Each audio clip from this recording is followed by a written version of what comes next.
Hi friends, welcome to my channel. இன்றைக்கி நம்ம வீடியோவில் என்ன பார்க்க போகிறோம்னா புளிக்குழம்பு எப்படி செய்கிறதுங்கிறத பார்க்க போகிறோம்.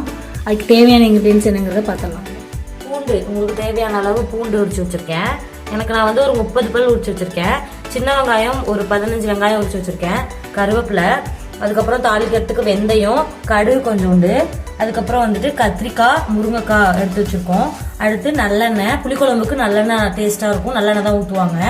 அடுத்து ஒரு சின்ன வெங்காயம் ஒரு 10 பல், ஜீரகம், பெருஞ்சீரகம், மிளகு எடுத்து வச்சிருக்கேன்.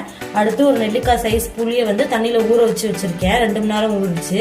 அடுத்தது மிளகாத்தூள் 2 ஸ்பூன், மல்லித்தூள் 3 ஸ்பூன், மஞ்சத்தூள் 1/2 ஸ்பூன் சேர்த்துருக்கேன்.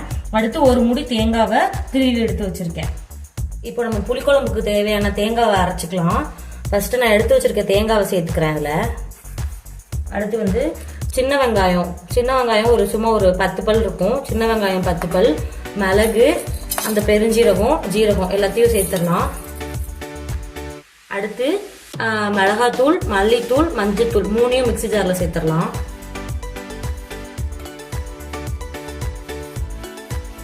இப்போ கொஞ்சோண்டு தண்ணி விட்டு ஃபைன் பேஸ்டா அரைச்சி எடுத்துட்டு வந்துடுறேன்.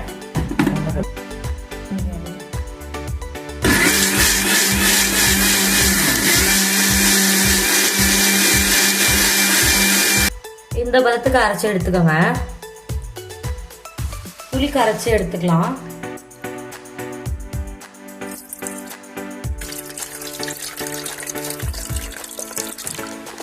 இந்த அரைச்ச மசாலாவை புளி தண்ணியில கலந்துக்கலாம்.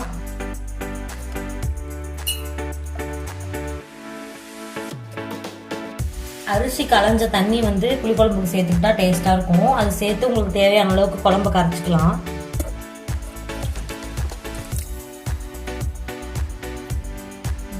தேவையான அளவு உப்பு சேர்த்துக்கலாம். உப்பு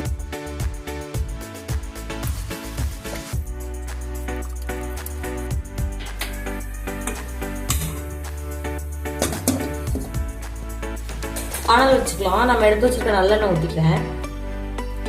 நல்லெண்ணெய் நல்லா காஞ்சதும் நம்ம எடுத்து வச்சிருக்க வெந்தயம், கடுகு சேர்த்துக்கலாம். கடுகு பொரிஞ்சதும் கருவேப்பிலை சேர்த்துக்கலாம். வெங்காயம், நம்ம எடுத்து வச்சிருக்க பூண்டு எல்லாம் சேர்த்து நல்லா வதக்கி விட்டுக்கலாம்.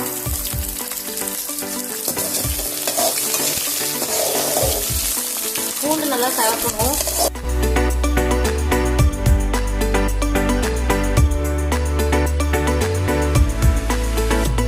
செஞ்சதுக்கப்புறம் கரைச்சி வச்சிருந்த புளி தண்ணி அதை ஊற்றிடலாம். கொஞ்சம் லைட்டாக கலக்கிட்டு ஊற்றுங்க. அடியில் கல்லுப்பு சேர்த்தோம்ல, அது கொஞ்சம் கரையாமல் இருக்கும்.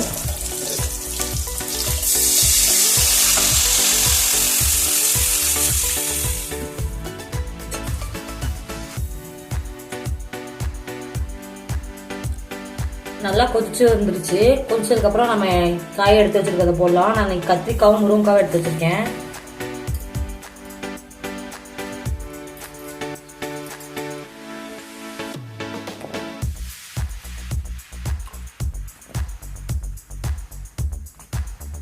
இப்போ நல்லா காய் வெந்து வரட்டும்.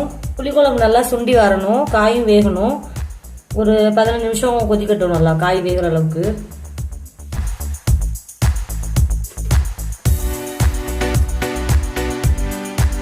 நல்லா கொதி வந்துருச்சு, காயும் நல்லா வெந்துருச்சு, நல்லா சுண்டி இருக்கு குழம்பு. இந்த ஸ்டேஜில் நம்ம ஆஃப் பண்ணிக்கலாம்.